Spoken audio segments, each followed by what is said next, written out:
और ठाकुर जी के सामने बड़े बड़े कढ़ाई रखी। तो उस दिन पुजारी जी से गलती ये हो गई कि सामने मिठाई रखवे की जगह, खीर रखवे की जगह उनने कड़ी रख दी। कड़ी रख दी, कड़ी के पीछे चावल रख दिए, चावल के पीछे मिष्ठान रखा और सब सजा दिए सामने।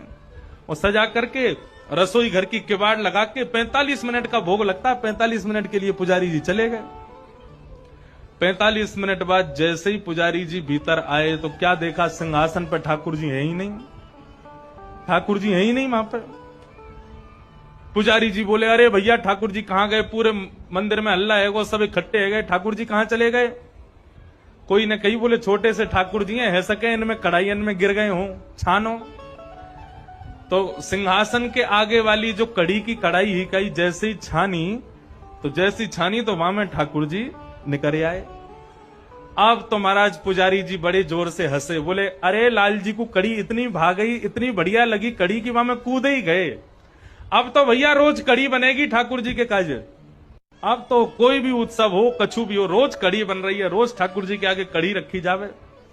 10 दिन तक रोज कड़ी रखी तो 10वें दिन रात में सपने में पुजारी जी के सपने में ठाकुर जी आ गए और रोने लगे जोर जोर से।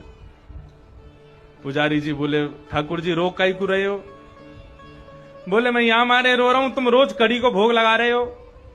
बोले, मैं तो यहां मारे लगा रहा हूं, बाद में आप कड़ी में कूद गए, इतनी बढ़िया लगी कि वहां में डूब ही गए, तो हमको लगी कड़ी ज्यादा पसंद आ गई है, तो रोज कड़ी को भोग लग रहा है। ठाकुर जी बोले, अरे मैं कड़ी खावे को ना कूदो, तो फिर काय को कूदे? बोले, तुमने खीर दूर रख दी, मैं तो खीर खावे जा रहा हूं, बीच में कड़ी पड़ गई, सुबह में गिर गो। अब तुमको लगी कि मुझको कड़ी पसंद है तो रोज कड़ी को भोग लगा रहे हो। भैया मैं तो खीर खावे जा रहा हूं। फिर पुजारी जी ने क्षमा मांगी, अरे हमसे अपराध है गयो।